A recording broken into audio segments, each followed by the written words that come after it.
the agenda for today, I wanted to cover specifically the digital LSAT, some of the changes that are going on this year as they transition to the digital format. And I also want to talk about how to prep properly for the digital LSAT. So a couple of policy changes that have happened recently with the LSAT.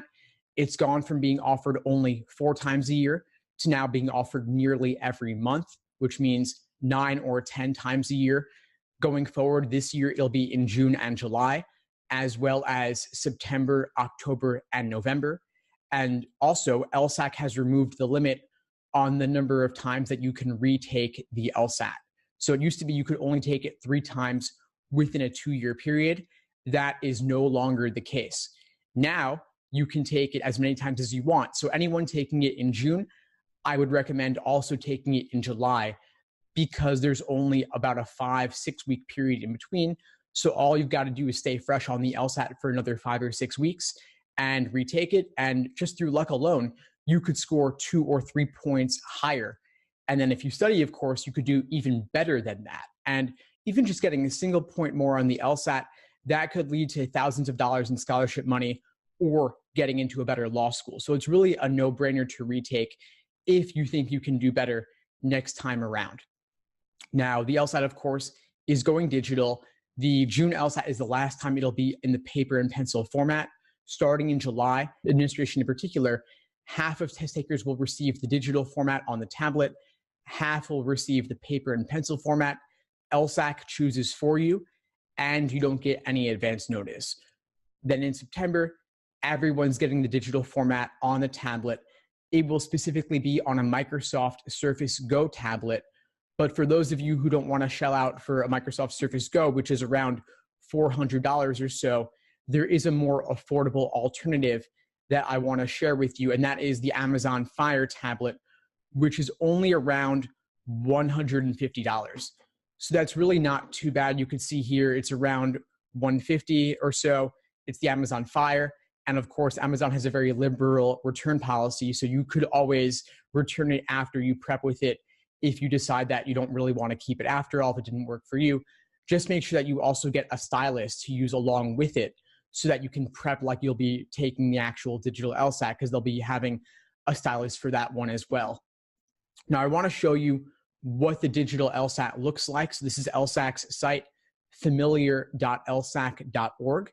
And you can see here that they have some tutorials walking through digital LSAT. They also have some practice problems here for LSAT 71, 73, and 74 as well. So if we dive into 71, you can see a little bit more about what it looks like. You see here that you can underline things, you can highlight things, you can erase what you've highlighted, but you cannot draw freehand on the tablet the way that you'd be able to on a piece of paper, for example. It is quite a different experience. So you just want to be ready for that difference, something to keep in mind. You could also see here as well that you have only the ability to see one question at a time. They let you flag questions as well, which is pretty cool. But aside from that, you can't draw freehand the way that you would be able to, for example, on a piece of paper or like a whiteboard, for example. So on a whiteboard, you might be able to draw something like this. You can't do anything like that on the digital LSAT. So it's extremely important that you get used to practicing like it'll be game day. And so I want to share with you a little bit of how things have changed. You used to have only a 1-page layout for logic games, very limited space to draw on the rest of the screen, on the rest of the page. Then starting with LSAT exam 66, which is the June 2012 LSAT, you had a 2-page layout for logic games. So you had a bit more space to draw below the questions associated with each page. So it went from a 1-page layout to a 2-page layout.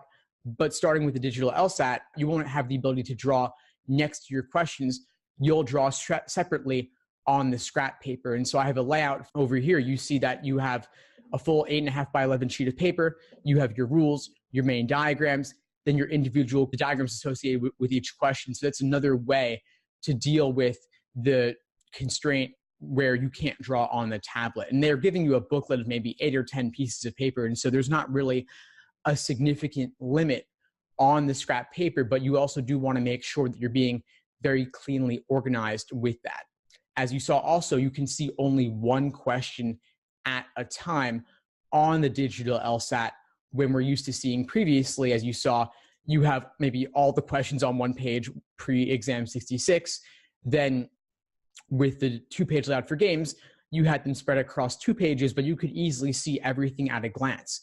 Now you're only going to be able to see question by question. And so what I've done to deal with that is I've actually cut out on a piece of paper like this. I just took a piece of paper, cut out a hole in it that fits one individual LSAT question at a time.